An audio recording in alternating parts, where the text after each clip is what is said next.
திமுக தலைவர் கருணாநிதி 10 ஆண்டுகளுக்கு பிறகு தொலைக்காட்சி ஊடகத்திற்கு பிரத்யேக பேட்டி அளித்திருந்தார். கடந்த சட்டப்பேரவை தேர்தலுக்கு முன்பாக புதிய தலைமுறைக்கு அவர் அளித்திருந்த பேட்டியை இப்போது சற்று திரும்பி பார்க்கலாம். வணக்கம் நேயர்களே. 80 ஆண்டுகால அரசியல் அனுபவத்துக்கு சொந்தக்காரர், இந்தியாவின் மூத்த தலைவர்களில் ஒருவர், 5 முறை தமிழகத்தின் முதலமைச்சராக இருந்த மூத்த தலைவர், திராவிட முன்னேற்ற கழகத்தினுடைய தலைவர் திரு கலைஞர் கருணாநிதி அவர்களை சந்திக்கின்றோம். ஐயா வணக்கம். திராவிட இயக்கங்களுக்கு மாற்று அரசியல் அப்படின்றாங்க, அதெல்லாம் மக்கள் ஏற்றுப்பாங்கன்னு நினைக்கிறீங்களா, அல்லது திராவிட ஆட்சிகள் மேல மக்களுக்கு ஒரு சின்ன அலுப்பு வந்துருச்சு அப்படிங்கிறத அந்த பார்வையை நம்ம எப்படி பார்க்கறது? அலுப்பு நியாயமே இல்லை. ஏனென்றால் தொடர்ந்து திராவிட இயக்கம் ஒரு சமுதாய இயக்கம் என்ற நிலையில் சமுதாயத்திற்காக பாடுபடுகிறது, பணியாற்றுகிறது. சமுதாய பணிக்கு என்றும் முடிவில்லை. சமுதாய பணி தொடர்ந்து கொண்டே இருக்கிறது. நாங்கள் அரசியலிலே ஈடுபட்டாலும் கூட அரசியல் மூலமாக சமுதாய பணியை ஆற்றத்தான் இன்றைக்கு தயாராக இருக்கிறோம், முன்னுகிறோம். அதைத்தான் கடமையாக கருதுகிறோம்.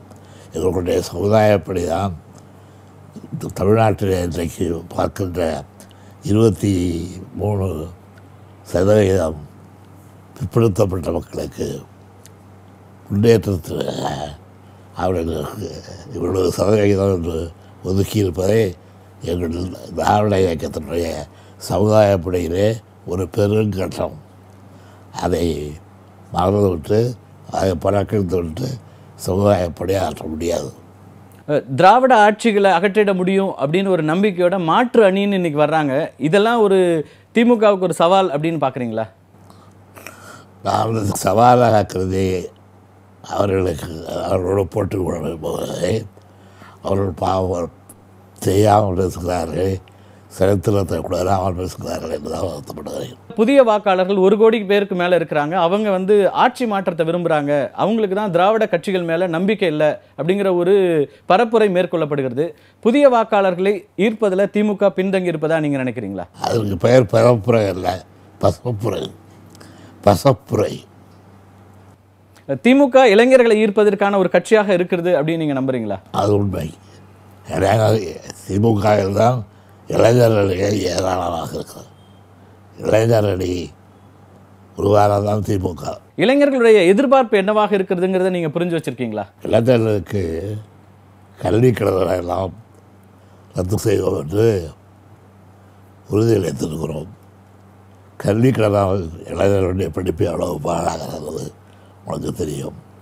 அதனால் அந்த கடன்களை நான் ரத்து செய்வது இளைஞர்களை மிகவும் ஊக்கப்படுத்தி இருக்கிறது. இலவசங்கள் மீது மக்கள் ஈர்க்கப்படலை அப்படின்னு திமுக நம்புதா?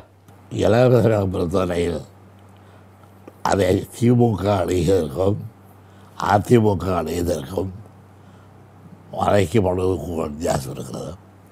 அதிமுக இலவசங்களை தாங்கள் படைப்பெற்றுவதற்காகவே அணுகியது. திமுகவை பொறுத்தவரையில் இலவசங்களை உண்மையிலேயே இலவசங்களாகவே அணுகியது. சமூக ஊடகங்களில் ரொம்ப ஆர்வமாக இருக்கீங்க. 93 வயதுலையும் டெக்னாலஜி அப்டேட் பண்ணுறீங்க. இந்த சமூக ஊடகங்களில் வர்ற கருத்துக்கள் எல்லாம் பார்க்குறீங்களா? உங்கள் பேரில் தொடர்ந்து ட்விட்டர்லேயும் ஃபேஸ்புக்லேயும் நிறைய அப்டேட்ஸ் பார்க்குறோம் நாங்கள். எனக்கு அது ஆர்வம் நிறைய ஏற்பட்டிருக்கிறது.